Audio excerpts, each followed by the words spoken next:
Welcome in, Jake West, Team FYN Sports. I'm here with the head coach of the Gilmer Bobcats, Paul Standard. Coach, year two for you. You got the first year jitters out of the way, I guess, if you can have jitters as long as you've been coaching.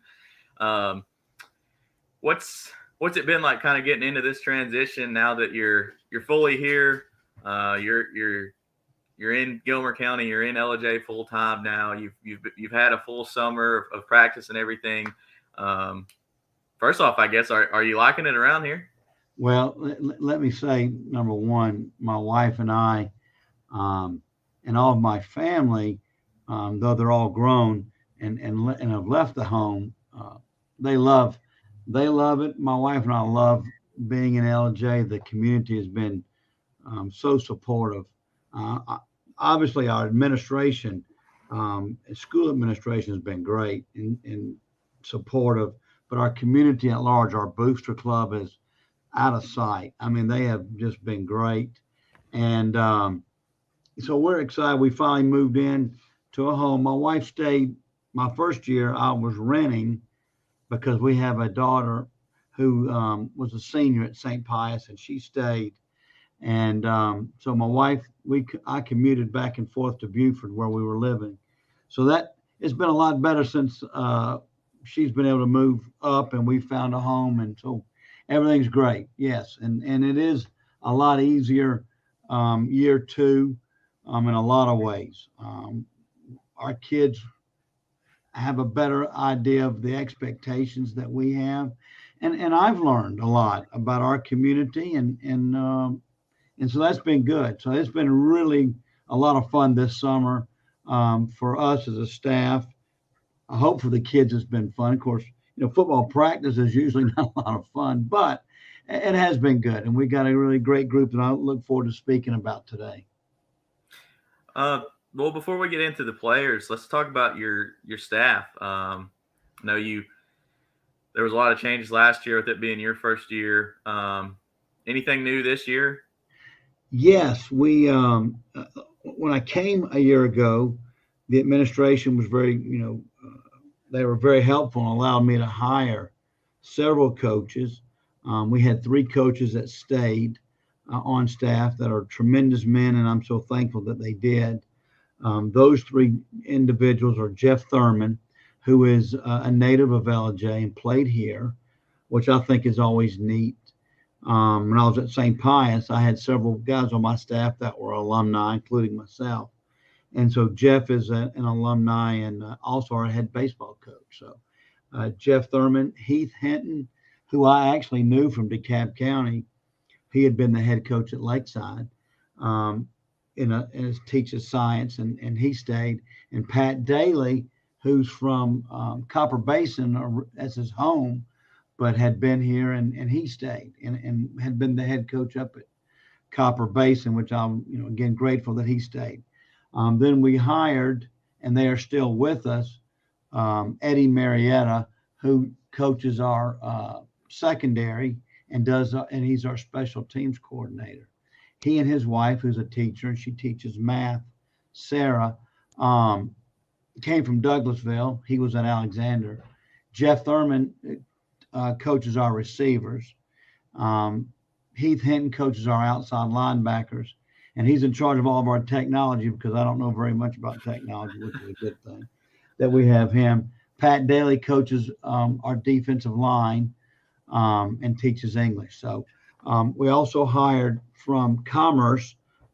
He was at East Jackson High School, Drew Gaddy, and Drew is one of our offensive line coaches and has done a great job. He comes from a long line. His father was a 30-year veteran in the high school ranks in Augusta and has an uncle and a brother who are also football coaches. So we've been blessed to have Drew with us. Then we hired my son, who is my offensive coordinator at St. Pius and is our offensive coordinator here, and he coaches our running backs. That's PG Standard, Paul Standard. And his wife came, and she's a school teacher here in the county as well. So I was happy that he could make the move up here. We also have on our staff, making sure I don't leave anybody out, obviously our strength coach and our defensive coordinator, Jeff Nelson. Jeff's been here for a year, and Jeff came to us from Pickens County.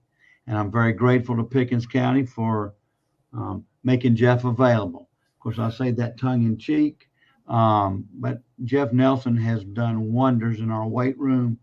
And I don't know how our season is going to go, but I can tell you this: any success that we do have, it will be directly related to what's happened in that weight room with Jeff Nelson.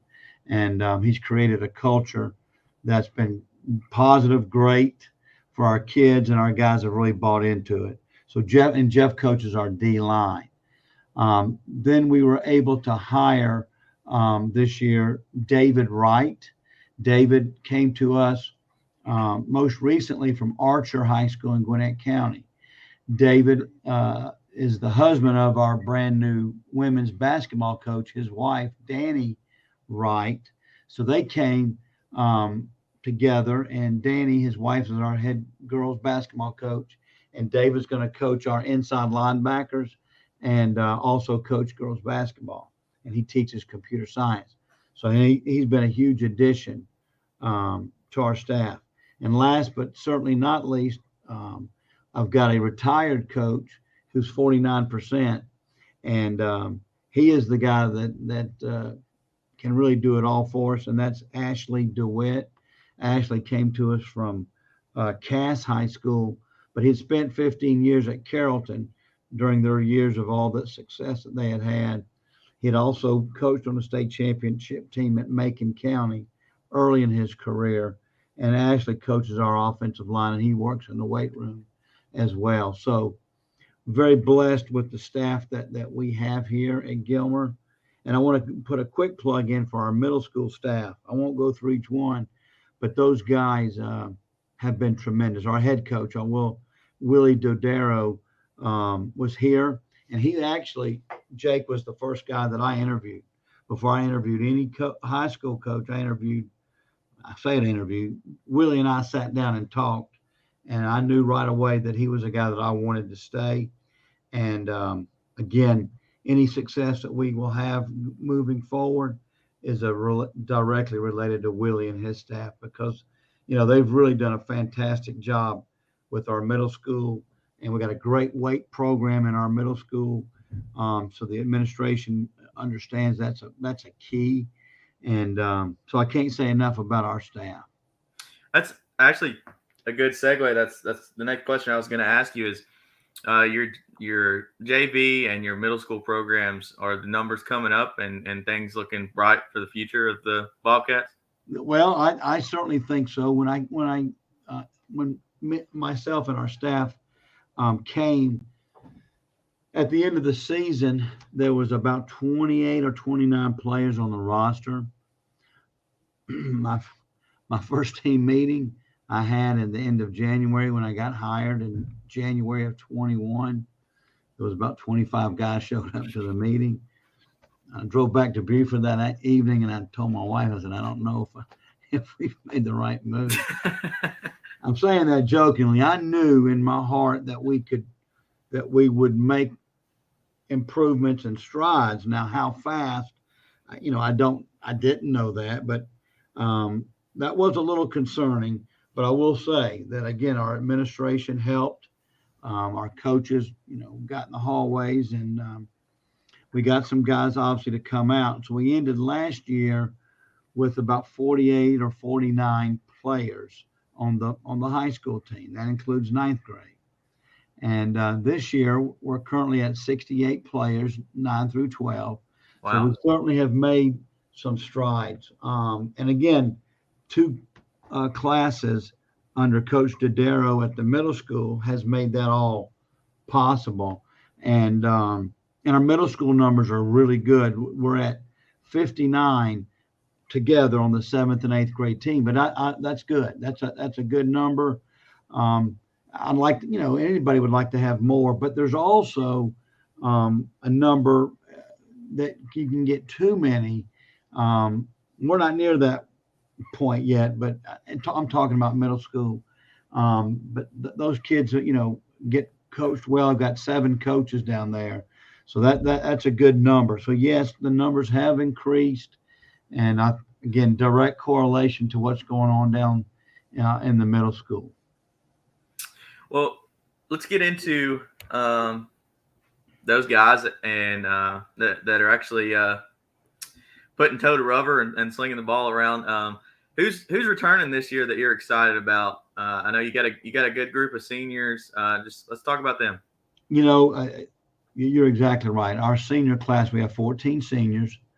Last year we had 6, and I want to make a quick plug. Those 6 seniors, I've spoken to them on multiple occasions. I told them any success we have this year will be a result of their leadership, because to be honest with you, now it was kind of rocky at the very beginning.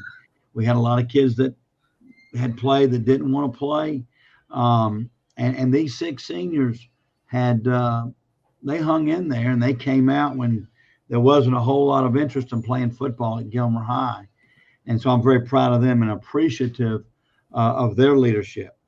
So going into this year, we've got 14 seniors. Most of them are returning starters.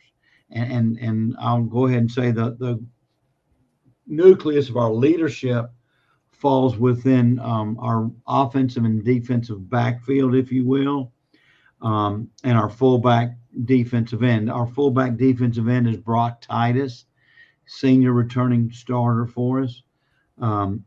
Free safety and halfback Will Kiker is another one of our top leaders and is a senior and has received his first offer from the Citadel this summer. Hunter Watkins, which is a starting corner, and the other halfback, who is an outstanding player.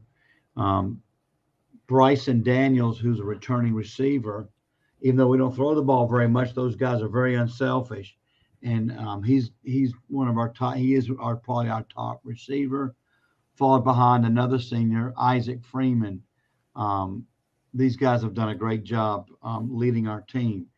We've got another senior returning starter, Herschel DeFore, who was our center last year, who does a great job and is the leader of our offensive line. Trying to make sure I don't leave out. I'm looking at my rosters to make sure I don't leave out any of my senior returning starters. Mason Smith, who played a lot on offense last year because Will Kiker was injured. He's a starting corner for us, but he's the next halfback that is in the rotation for us. And those are our Aaron Walker, who's a starting left tackle, is also our other senior returning starter for us. But along with those guys and the other that make 14, their leadership this year, really that started in January. We have all of our football players in the first block weight class. So right now we got 67 kids in the weight room, and which is phenomenal. Thankful to our administration and thankful to Coach Nelson and his weight staff for doing what they've been able to do. But our seniors have done a great job.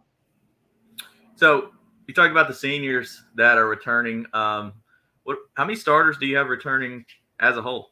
Well, we got our whole backfield are returning starters. Hunter Watkins, who started at times last year on offense. Brock Titus, Will Kiker. So our backfield, not counting our quarterback, who is a sophomore and has had a great summer. Yeah, you mentioned just a second ago, you said we don't throw the ball much, but he's been slinging it this summer. He has had a great summer. I don't want to put too much pressure on him. I've only had 3 sophomores in my career as a head coach start for us, so that's not the norm. But he certainly is a really good one, and if he'll keep working, his name is Isaac Rellinger, and I know he will. He'll get better, and he's a leader, and he's got some of those things, the intangibles. I hate to use that word because it's like a cliche, but he's got things that I can't coach. I'm not that good of a coach to begin with, and he's got those factors that are great, obviously, to have as a coach of a kid on your team. But he did have a good summer, and he had a good scrimmage Friday night against Commerce. So he'll be our starting quarterback. Then on the offensive line, I've talked about our two returning receivers. We've actually got a third receiver, Ian Barry, who's a returning receiver. He's a junior. Our tight end, Blake Reese, is a returning starter.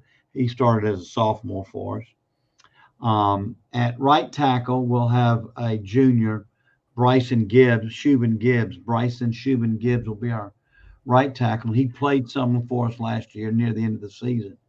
Our right guard is a new starter. He's a junior, Kyler Norton. DeFore is our center. Our left guard is a returning starter, and he's a sophomore. We had a freshman guard start for us last year. His name is Blaine Banks. Had a great year. Not good to start a freshman. They say for every freshman you start, that's usually a loss. But Blaine had a great year for us. He really did.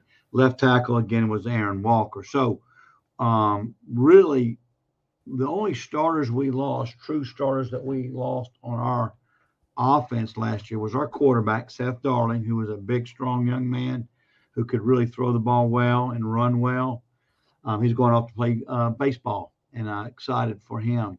And then our halfback, Kobe Stonecipher, who was a phenomenal. He was an 800-yard rusher last year for us. So those are really the only two starters on offense, and offensive tackle Wyatt Ledford, who graduated. So we lost three starters. Now on defense, we lost Stonecipher started for us. A young man, Tony Olea, was a senior. We lost him as a starter. And really, that's it on the defense. We returned. We had one young man move away, one of our linebackers who was been a junior, Alex Sampson. His father got transferred, so we hated to see him leave. But across our defensive front, we got Brock Titus. So we do play some guys both ways. Brock will be one of our defensive ends. Nolan Price, who started for us on offense last year, is a returning starting football player, but he's going to start for us at defensive tackle. Hunter Brown, a senior, will be starting at the other defensive tackle position. And Blake Reese, who is a junior, who started for us both ways last year as a tight end and a defensive end. So those are our four down linemen. Our inside backers are Aspen Hadaway, Jr., who is a returning starter. And then we've got a battle for the other position between three sophomores, Grant Ballou, Dakota Nelson, and Wyatt Stokes. And Wyatt's our backup fullback, and he got snaps last year as a freshman because we had to give Brock Titus, a breather. And he'll be in that position again. And in the secondary, we've got Mason Smith, a senior. He'll be a new starter back there. Hunter Watkins, who's a returning starter at corner, and then Will Kiker at free safety. And our two outside linebackers are Bryson Daniels, a senior. He's a returning starter. And then there's a battle between Ian Barry, Jr., and Hayden Morrison, a junior, at the other outside linebacker position. So one of the things this year that's a little different than last year wasn't a whole lot of competition for the starting spots. We had young men that weren't quite ready to be a varsity player. So the guys that were starting really weren't pushed, so to speak. That's not the case this year. We've got guys that can step in, and if somebody goes down or if they're not cutting the mustard, and we can make a change if we had to. So that's another positive result of what's been going on in the weight room and how our kids have evolved. Well, it sounds like you guys are going to, with the exception of a few, I know me and you have talked off camera just about physicality, but with the exception of maybe one or two, your big guys up front are all returning on both sides of the football. And I know they are. You said you've talked about Coach Nelson and everything he's done. I know that this summer that's been a big point of emphasis for you guys is just physicality in and of itself. Is that kind of what – and I know that's the kind of offense you run. You run the two backers and the heavy backfield. But can we expect a lot more smash mouth football from the Bobcats and kind of getting back to the basics? I think so. I mean, that's our plan, is that we're going to run the ball first. And there's no real way to practice this type of offense unless you're in full pads. Now when I say full pads, I'm talking about wearing your girdle, and now we may not put our pants on every day during the season, but we still go full speed and we scoop block, and even though they're in shorts with their girdles on. But there's really no way to walk through an option wing T offense. You got to practice at full speed. And but I do think what that does, I think that's helpful, not only obviously to your offense when you're practicing offense, but to our defensive guys on the scout team. It makes them, and again, I hate to use those cliche terms, but it just makes them tougher. When we're in practice, they're not pass rushing every single snap on defense, and they're having to play the run. I think that's big, but I will say this. With the ability of some of our receivers and our running backs to be able to catch the ball well, and the ability of our quarterback, I would certainly say that us throwing it, of course, again, this is all relative, throwing it more than just in pregame might be a thing this year. Right? we might even throw it 5 or 6 times. But seriously, with our young quarterback who's got a good arm and has really been accurate all summer and has worked hard at his skill of passing, I think we'll throw it, more than maybe we did last year. But we're going to still be, and it's not going to be a mystery to anybody that we're going to run the ball first, try to control the ball, slow the game down, if you will, and shorten the game. But I think that's been a good recipe for success. Where I came from, and I've told our young men this, and maybe they'll see this interview and see that I just don't say it to them, but I'll say it to the general public. The type of young men that we have here at Gilmer High is very similar to the type of young men that we had at my former school. And I think sometimes teenagers think that in order to reach high levels of success, it's necessary to have all these 5-star players. And don't get me wrong, it'd be nice to have some 5-star players, right? I mean, but I've never really had that in my time. I've had a bunch of 5-star young men, and again, that may sound like a cliche, but I mean it. We got great kids that have worked extremely hard. Everybody's worked hard this summer, so I'm not going to sit here and say that we've worked harder than anybody else. I know that we've worked hard, and our kids expect to be successful, and that's a big change from last year, where I think the idea was we hope we're going to be successful. We hope it's going to turn out well. That's not the case, and they expect to be successful. So that's one of those steps along the way when you're trying to build a program and to, it's not just a 1-year deal. It's a process that we're going through. Yeah, definitely. You guys have done a lot to change the culture around the program. Obviously, the numbers speak for themselves, but one of the things I think off the field that's really helped you guys is kind of scheduling more of these local teams. I mean, you've got Pickens, you got Fannin this year, just to kind of help the community come together. I know you're around your guys every day. Is that something they're looking forward to, is playing those games? They are. Now, I will say that there's no doubt they are. The community is like gone crazy that, knowing that in a good way that we're going to be playing both Fannin and Pickens in a game this year. And that and the excitement is tremendous.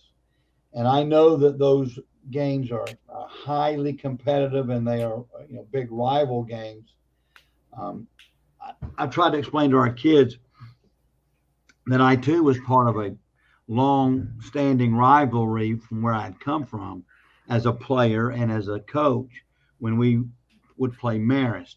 And they said, "Coach, you don't know." I said, "Well, I kind of do." But I will say this: there is no doubt that when we tee it up against Fannin in a couple weeks, and then later in the season we go down to Jasper and play Pickens, that it's going to be high intensity. We scrimmaged Fannin last year in a scrimmage game, and if you were just an outsider and showed up, you'd have thought it might have been for the state championship because I mean, we had both bands and cheerleaders, and the fans were, it was packed. It was probably our best gate, and it was a scrimmage, and and those are the kind of games you want to be in. There's no doubt about it. But I did tell our kids, I said, we got to keep things in perspective. When we get to the week of the Fannin game, I told them, I said, I'm not going to say anything about Fannin. I said, if I have to say something to get you excited about playing Fannin, you probably don't have a heartbeat. You probably got, you probably don't need to be playing football. And the same way when we get to Pickens. Now, the Pickens game is going to be bigger. And one of my kids said, well, why is it bigger? I said, well, because it's a region game. Yeah. And if our goal, our first goal as a team, one of the things that our team goals is, we want to be better than we were last year. I think at any point, that's what, as a coach, you want your team to be better than the previous year. Second thing is obviously we want to make the playoffs, which means you've had to have a really good season. And I think we have that opportunity.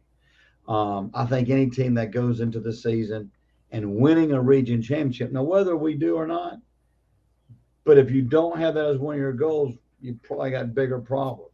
And I think that we have a chance to get in the hunt if we stay healthy and if our kids will continue to work hard. So as I told him, I said, the Pickens game is bigger for one reason only. They're in our region.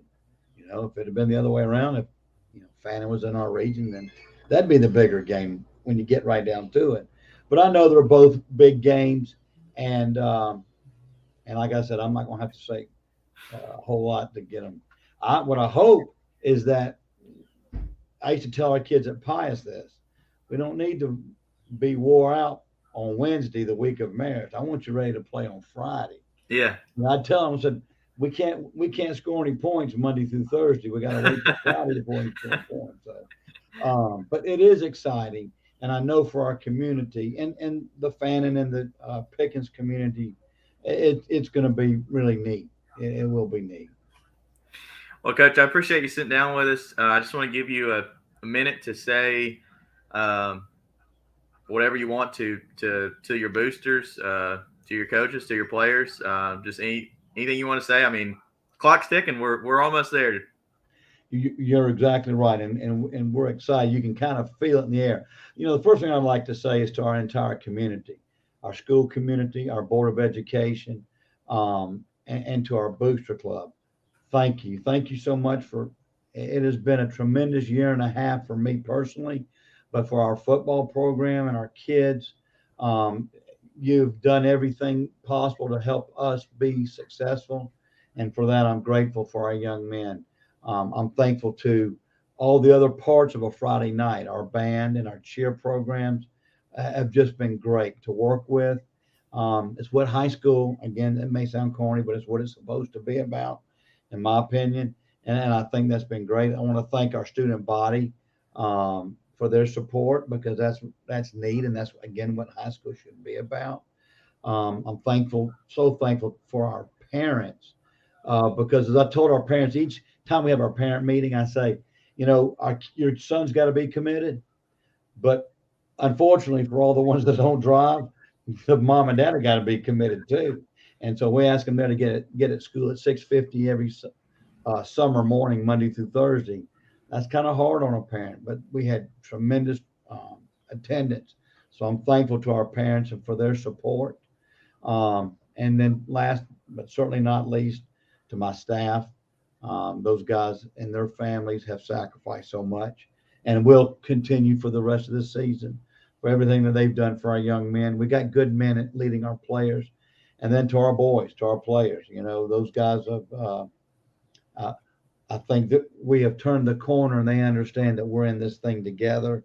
And that's really neat to see. So I appreciate and love those guys too. So we're excited. You know, we're going to be off this Friday, but then we play LFO, and we'll find out. You know, we found out some things Friday night against Commerce, and now we'll get a chance to do it for real, and then we'll step back and evaluate and see what. You know, the bottom line is when we get to our first region game, it's our job as coaches to make sure we got everybody in the right place.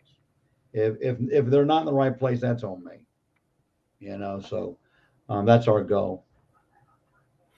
Well, Coach, I appreciate you taking time to sit down with us. It's been awesome to see what you and your staff and the athletes have been able to do to kind of get that program moving in the right direction. Look forward to keeping up with you this year.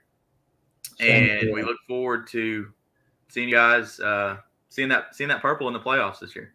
Absolutely. And Jake, I want to make sure that I say to you and the whole team FYN sports group, thank y'all for what you do for all high school sports, but especially football and the time that y'all put in. It's impressive. Thank you. Thank you, Coach. Appreciate it. Yes, sir. Have a good one.